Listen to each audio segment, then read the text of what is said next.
కొద్దిగా sir sir రాకూడదు కదా ఓకేనా.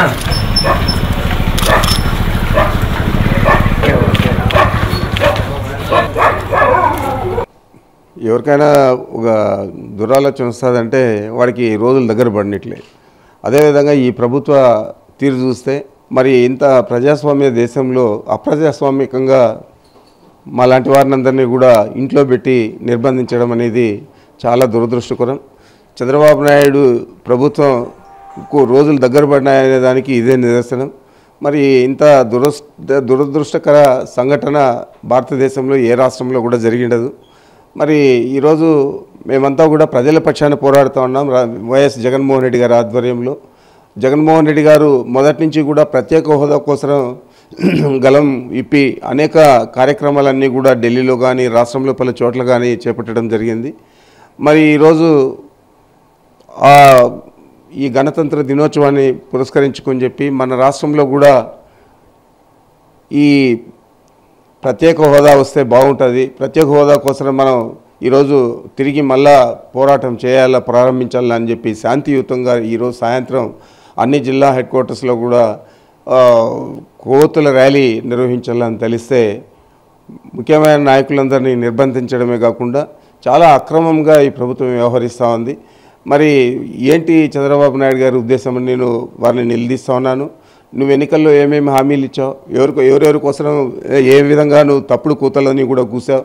వాటిల్లో తీసుకుంటే విద్యార్థుల కోసం కానీ, మహిళల కోసం కానీ, రైతుల కోసం కానీ, పారిశ్రామికవేత్తల కోసం కానీ, వ్యాపారవేత్తల కోసం కానీ, విద్యావేత్తల కోసం కానీ, అందరికంటే ముఖ్యంగా ఈ ప్రభుత్వ ఉద్యోగుల కోసం కానీ అనేక తప్పుడు హామీలన్నీ కూడా ఎన్నికల మేనిఫెస్టోలో చెప్పి అధికారంలోకి వచ్చిన తర్వాత అవన్నీ కూడా పక్కన పెట్టారు. మరి ఇవన్నీ కూడా కార్యరూపం దాల్చాలంటే ప్రత్యేక హోదా వచ్చింటే కొంతమేరకైనా కానీ చంద్రబాబుకు మంచి పేరు వచ్చిండేది. ఎన్నికల హామీలన్నీ కూడా ప్రత్యేక హోదా ద్వారా నెరవేర్చుకున్నామని చెప్పి మరి అది కూడా లేకుండా కేవలం డబ్బుల కోసం ఈ ప్రభుత్వాన్ని ఈ రాష్ట్రాన్ని తాకట్టు పెట్టి ప్రత్యేక ప్యాకేజ్ తీసుకొని ఆ డబ్బులతో అక్కడ వచ్చే కమిషన్లు తెలుగుదేశం పార్టీ నాయకులు ముఖ్యంగా చంద్రబాబు నాయుడు ముడుపులు అందుకోవాలని చెప్పి ప్రత్యేక ప్యాకేజీ కోసం తల వంచి అక్కడ పాదాభివందనం చేసి వచ్చి ఇక్కడ మమ్మల్ని అందరినీ కూడా ప్రజాస్వామ్యయుతంగా మేము పోరాడుతామంటే నిర్బంధించడం అనేది చాలా దురదృష్టకరం. మరి ఈ తీరునంతా కూడా ప్రజలందరూ కూడా గమనిస్తూ ఉన్నారు. రాబోయే ఎన్నికల్లో చంద్రబాబుకి ఏ విధంగా బుద్ధి చెప్తారో నాకు తెలియదు, కానీ అంత లోపల ఈ ప్రభుత్వం కూలిపోవడం మాత్రం ఖాయం ఈ విధంగా వ్యవహరిస్తాయని చెప్పి నేను తెలియజేస్తా ఉన్నాను. ప్రత్యేక హోదాకు ఇప్పుడు చంద్రబాబు సర్కార్ అనుకూలమా వ్యతిరేకమా అనుకోవాలా ప్రస్తుత పరిస్థితిని బట్టి? ఈరోజు పరిస్థితి చూస్తే దాదాపుగా ప్రత్యేక హోదా మాకు అవసరం లేదు, ప్రత్యేక ప్యాకేజీ కావాలనే స్టాండ్ మీద ఈ ప్రభుత్వం ముఖ్యంగా చంద్రబాబు నాయుడు గారు ఉన్నారని తెల్లమవుతా ఉంది. మేము ప్రత్యేక హోదా కోసం శాంతియుతంగా కొవ్వొత్తుల ర్యాలీ చేస్తామంటే కూడా దాన్ని కూడా అలో చేయలేదంటే సహించకుండా ప్రభుత్వం తీరు చూస్తే ఇంత బాధాకరంగా ఉందంటే మీరు నిజంగా చూసింటారు. ఎన్నికల మేనిఫెస్టోలో బాబు వస్తే జాబ్ వస్తుంది అన్నారు. మరి బాబు వస్తే జాబ్ వస్తుంది అనేది పోనిచ్చి ఉండవు జాబులన్నీ కూడా ఓడబెరికావు.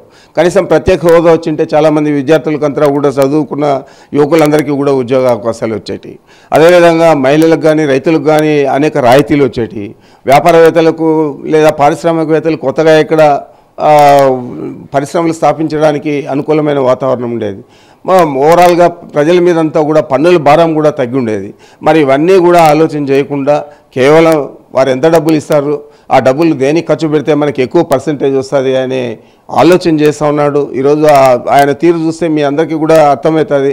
ఈ ప్రభుత్వం కేవలం క్యాపిటల్ నిర్మించాలా, క్యాపిటల్ చుట్టూ ఉండే భూములు అమ్ముకోవాలని వ్యవహరిస్తూ ఉంది తప్ప ఈరోజు పరిపాలన పరంగా చూస్తే పరిపాలన అనేదే లేదు. ఎక్కడ కూడా అడ్మినిస్ట్రేషన్ అసలు మూలబడిపోయింది. కేవలం ఆయన ఎంతసేపటికి ఇతర దేశాలు తిరగడం, అక్కడంతా కూడా తన ప్రభుత్వం గురించి ప్రచారం చేసుకోవడం, ఇక్కడికి మీరు వస్తే కన్నా మేము భూములు ఇస్తాం, రాయితీలు ఇస్తామని చెప్పి పరిశ్రమలందం కానీ లేకపోతే ఏదైనా ఇన్ఫ్రా కంపెనీలు ఇక్కడ కట్టడానికి కానీ వాళ్ళందరినీ కూడా ఆహ్వానిస్తున్నారు తప్ప ఈరోజు ప్రభుత్వం ప్రజల కోసం పనిచేయాలా, ప్రజల ఆకాంక్షలు మనం నెరవేర్చాలా. ఎన్నికల మేనిఫెస్టోలో మనం అనేక తప్పుడు కూతలంతా కూడా కూసాం, వాటిని కొంతమేరకైనా నెరవేర్చాలా అని ఒక ఆలోచన చేయకుండా చాలా దురాలోచనతో ప్రజాస్వామ్యయుతంగా చేసే కార్యక్రమాలన్నీ కూడా ప్రజాస్వామ్య దేశంలో ఆయన చాలా న్యాయబద్ధంగా చేసే కార్యక్రమాలను కూడా అడ్డుకోవడం అంటే చాలా దురదృష్టకరం. ఎక్కడైనా కానీ ప్రజాస్వామ్య దేశంలో నిరసన వ్యక్తం చేయడం కానీ లేదా ధర్నాలు చేయడం కానీ లేకపోతే ప్రజల కోసం పోరాటం చేయడం కానీ ఇవన్నీ కూడా సర్వసామాన్యం. కాబట్టి వాటిని అడ్డుకుంటూ ఉన్నాడంటే ఈయన ఏ మేరకు ప్రజాస్వామ్యవాది, ఏ విధంగా ఆయన గణతంత్ర దినోత్సవాన్ని ఈరోజు అక్కడ పోయి జరుపుతాడు, ఇతనికి జరిపే అర్హత ఉందా, కనీసం ముఖ్యమంత్రిగా ఈ పరిపాలన సాగించడానికి అర్హత ఉందా అని చెప్పి నేను చంద్రబాబు నాయుడుని ప్రశ్నిస్తూ ఉన్నాను.